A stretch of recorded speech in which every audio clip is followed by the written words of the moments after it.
Khalil Chawachi, bonjour. Bonjour. Vous êtes senior manager chez Siltea et vous venez nous parler aujourd'hui de la directive européenne sur les services de paiement, la fameuse DSP2, qui est entrée en vigueur le 13 janvier dernier. Alors cette nouvelle réglementation implique de nouvelles contraintes pour les banques. Alors quels sont les nouveaux défis aujourd'hui auxquels elles font face? L'écosystème des paiements aujourd'hui est en pleine reconfiguration. Un boom technologique faisant émerger des nouveaux usages de paiement. L'arrivée d'une armada de fintech et d'acteurs sur le marché s'ajoute à ça une pression réglementaire très forte, dont la DSP2, notre sujet d'aujourd'hui. Avec l'arrivée de la DSP2, les banques ont deux défis majeurs à relever. Un, réglementaire. Elles doivent donner accès aux informations des comptes clients à travers des API ouvertes et sécurisées. Elles doivent également renforcer la protection des usagers et la sécurité des paiements à travers l'authentification forte. Deux, business.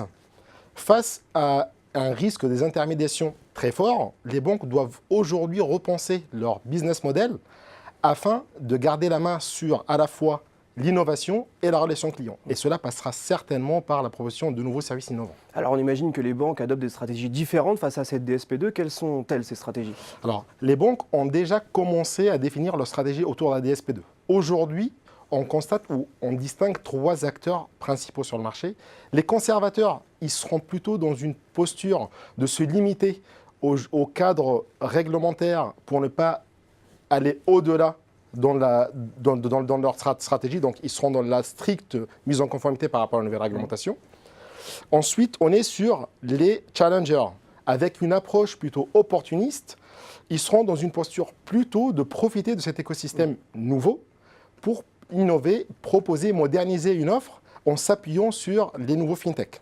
Et les derniers, donc c'est les plus agressifs sur le marché et c'est les visionnaires, eux ils seront dès le début dans une stratégie, dans une posture de proposer une offre innovante et à forte valeur ajoutée avec une solution unique, 2 en 1, agrégation et initiation au paiement. Alors concrètement, qu'est-ce que ça va changer sur la relation client, cette directive DSP2?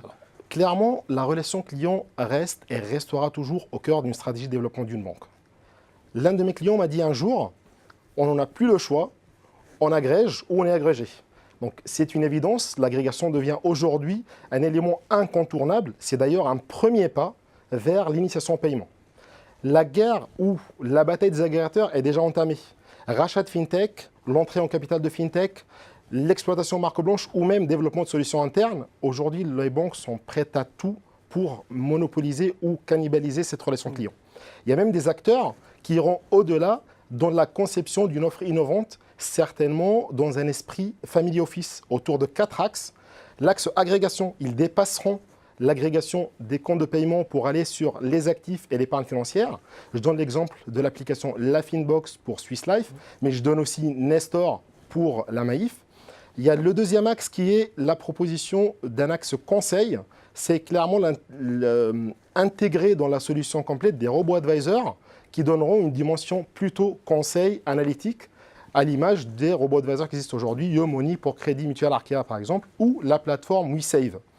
L'autre axe, c'est un axe paiement. C'est qu'on intègre dans la solution une solution paiement, des paiements innovants, à l'image par exemple de tout ce qui est M-Payment avec Apple Pay proposé par Boursorama, Société Générale ou aussi le groupe BBCE, ou aussi on a d'autres services aujourd'hui qui sont donnés, notamment les virements peer-to-peer, qui arrivera par exemple dans la prochaine solution de BNP Paribas. Il y a aussi une nouvelle offre qui existe par exemple sur la carte agrégatrice de Crédit Mutuel Arkea. Et au-delà de tout ça, on peut proposer d'autres types de services innovants, notamment le scan check qui sera proposé dans la nouvelle application de BNP Paribas, le retrait d'espèces par SMS qui est proposé par Banxo, l'application de la caisse d'épargne, et aussi d'autres types de services, notamment de la conciergerie, du ménage ou du babysitting qui est proposé aujourd'hui par exemple dans l'application Max de Crédit Mutuel Arkea.